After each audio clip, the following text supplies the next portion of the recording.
Magandang araw sa inyo mga tagapakinig. Ako ang inyong tagapagsalaysay na si Tita Cor. Basahin natin ang kwento ni Crystal from Pasay City. Pero bago ang lahat, nakasubscribe ka na ba? Kung hindi pa ay pindutin mo na yung subscribe button at kalampagin mo na ang notification bell para updated ka sa mga bagong upload dito sa ating channel at bilang pagsuporta na din dito.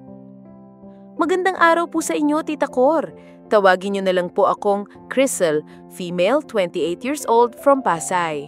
Nagsusulat ako ngayon kasi para akong mababaliw kung hindi ko ilalabas ang bigat na nasa dibdib ko. Ang dami ko ng gabi na walang tulog, ang dami kong beses na nakatitig lang sa kisame habang nag-iisip kung saan ba ako nagkulang, kung saan nagsimulang masira ang lahat at kung hanggang kailan ko pa kayang tiisin. Hindi ko alam kung tama bang gawin ko ito pero umaasa kong sa pamamagitan ng pagsusulat kahit papaano gumaan ang pakiramdam ko. At kung may makabasa man ito, baka sakali may makapagbigay sa akin ng gabay na hindi ko nakukuha sa sarili ko. May boyfriend po ako. Siya ang unang lalaking talagang minahal ko ng buo, walang pagdadalawang isip. Noong una pa lang, ramdam ko na may kakaiba sa kanya. Hindi siya katulad ng iba. Maalalahanin siya, marunong magparamdam na mahalaga ako. Hindi siya madamot sa oras at hindi rin siya madamot sa pagmamahal. Lagi siyang nandyan, lagi siyang nakangiti, lagi siyang may baong biro para patawanin ako. Kaya nung mga unang buwan namin, pakiramdam ko, jackpot ako. Siya na, wala na akong hahanapin pa. At sa totoo lang, sa kanya ko unang naramdaman yung klase ng pagmamahal na mapapanatag ka. Yung tipong hindi mo iisipin kung may masihigit pa kasi sapat na siya. Kapag magkasama kami, lahat nagiging masaya. Kahit simpleng kape lang sa isang maliit na karinderya, parang espesyal na. Kahit lakad lang sa parke, parang nasa pelikula. At syempre, natural, may mga pagkakataon ding naging mas malapit kami sa isa't isa. Hindi ko naman ikakaila yun. Pero heto ang bagay na hindi ko inaasahan. Ang pagiging malapit naming iyon na noong una ay kilig at excitement ang dala, naging unti-unting pabigat sa akin. Noong una, cute pa siya, nakakakilig pa, kasi sino ba namang hindi matutuwa kapag ang taong mahal mo hindi nagsasawang iparamdam na gusto ka niya. Ang pakiramdam na desirable ka, na lagi kang ninanais, na hindi siya mapakali kapag hindi ka hawak, sino ba naman ang hindi kikiligin? Pero habang lumilipas ang panahon, nagbago ang lahat. Ang cute na kilos, naging paulit-ulit. Ang nakaka-excite na moments, naging pressure. Ang simpleng kilig, naging parang obligasyon. At dumating ang punto na hindi na ito basta-basta kilig lang. Ang totoo, sobrang addict siya sa bembang. Pasensya na kung masyadong diretsahan ng pagkakasabi ko. Ayoko sanang banggitin ng ganito pero ito talaga ang ugat ng lahat ng nararamdaman kong bigat. Noong una, hindi ko naman ito tinignan bilang problema. Siyempre, nasa stage pa kami ng relationship na lahat bago, lahat masaya, lahat puno ng apoy. At oo, natutuwa rin ako kasi nararamdaman kong gusto niya ako. Hindi lang basta gusto, kundi gustong-gusto at hindi ko iyon ikakaila.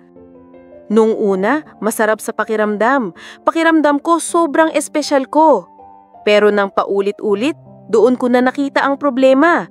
Halos kahit saan kami magpunta, nauuwi sa parehong bagay. Oo, normal sa kwarto. Pero dumating sa punto na kahit nasa sasakyan kami, bigla siyang mangungulit. Kapag nasa beach kami, imbis na mag-enjoy sa dagat, nagiging iba ang plano niya. Kapag nasa swimming pool, ganun din. Hindi siya mapigilan. At sa una, adventure niya parang exciting. Pero habang tumatagal, nawala ang thrill. Nawala ang saya. Napalitan ng pagod. Aaminin ko nung simula, oo, nasasarapan din ako. Siyempre, natural yun. Pero habang tumatagal, dumating ako sa punto na hindi ko na kayang makisabay. Minsan pagod ako, minsan wala ako sa mood. Minsan gusto ko lang ng simpleng haplos at yakap, pero hindi ko masabi. Kasi natatakot ako.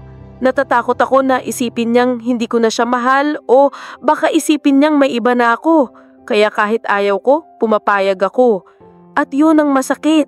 Yung pakiramdam na hindi mo na alam kung kusang loob mo bang ginagawa o napipilitan ka lang para hindi masira ang relasyon ninyo. Doon na simula ang tunay na bigat. Imbis na masaya ko, imbis na kilig, unti-unting napalitan ng sakit. At hanggang sa umabot sa punto na masasabi kong mahapdi na. Hindi lang pisikal na mahapdi. Oo, totoo, mahapdi na rin ang katawan ko. Pero higit pa roon, mahapdi ang puso ko.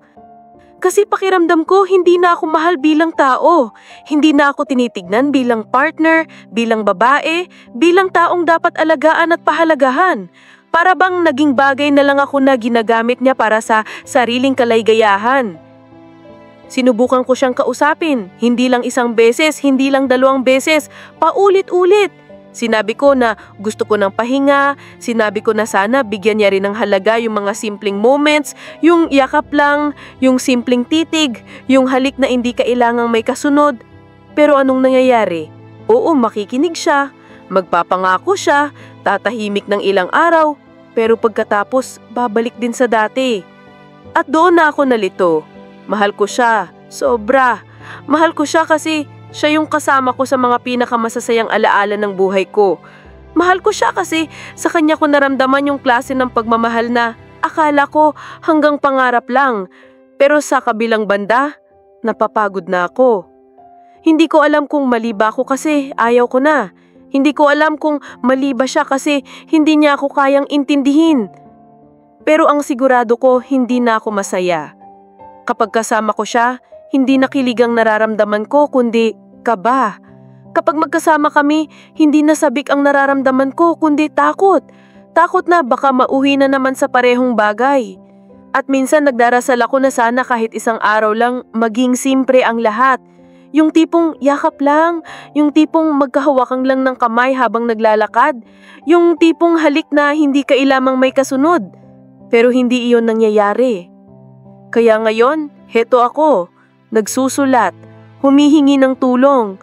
Hindi ko alam kung ako lang ba ang nakakaranas ng ganito. Hindi ko alam kung normal ba na maramdaman kong ubos na ako. Hindi ko alam kung tama bang piliin ko ang sarili ko kahit ibig sabihin nito ay mawawala siya. Mahal na mahal ko siya, hindi ko maitatanggi yun. Pero kung paulit-ulit na lang na mahapdi ang nararamdaman ko, saan pa patutungo ang relasyon namin? Kaya ang tanong ko sa inyo na nakababasa nito, dapat ko na ba siyang iwanan? Oo, mahal ko siya, pero ayaw niya talagang tumigil. Kahit ilang beses ko siyang kausapin, balik pa rin siya sa dati. At ako araw-araw unti-unting nasasaktan, hindi lang sa katawan kundi pati sa damdamin. Kaya sana bigyan ninyo ako ng payo. Pipiliin ko ba ang sarili ko? Kahit ibig sabihin nito ay mawawala siya? O magpapatuloy ba ako kahit araw-araw mahapde? Alam mo, Crystal, sobrang hirap ng pinagdadaanan mo. At hindi ka mali sa nararamdaman mo. Love is supposed to make you feel safe, valued, and respected. Hindi drained at pressured. Totoo, mahal mo siya. Pero tandaan mo rin, kung paulit-ulit ka nang nasasaktan physically at emotionally, hindi na healthy yun. Normal lang na gusto ng partner ng intimacy, pero dapat may balance at consent. Kung sinasabi mong pagod ka na gusto mo ng simpleng laming at hindi niya iyon kayang ibigay, ibig sabihin hindi niya nirerespeto ang needs mo. Ang relationship, give and take yan. Hindi laging dapat sakripisyo lang ng isa. Ang payo ko, piliin mo ang sarili mo. Hindi yun selfish, self-love yun. Kasi kung ubus ka na, paano ka pa makakapagbigay ng totoong pagmamahal? If he truly loves you, he should listen and adjust. Pero kung ayaw niya, then maybe he's not the right one for you kahit gaano pa kadalim ang feelings mo. Maraming salamat sa pakikinig ng kwento ngayon. Kung may reaction or suggestion kayo, ay pwede nyo i-comment sa ibaba at promise na babasahin namin yan. Kung gusto mo pang makinig ng mga kwentong kapupulutan ng aral at inspirasyon, huwag kalimutang mag-like, mag-subscribe at i-click ang notification bell para lagi kang updated. Kung may kwento naman kayong gustong ibahagi at mapakinggan dito sa page, mag-email lang sa mangalihimnakwento@gmail.com. Hanggang sa muling kwento, ito po ulit ang inyong Tita Cor. Paalam and ingat man palagi!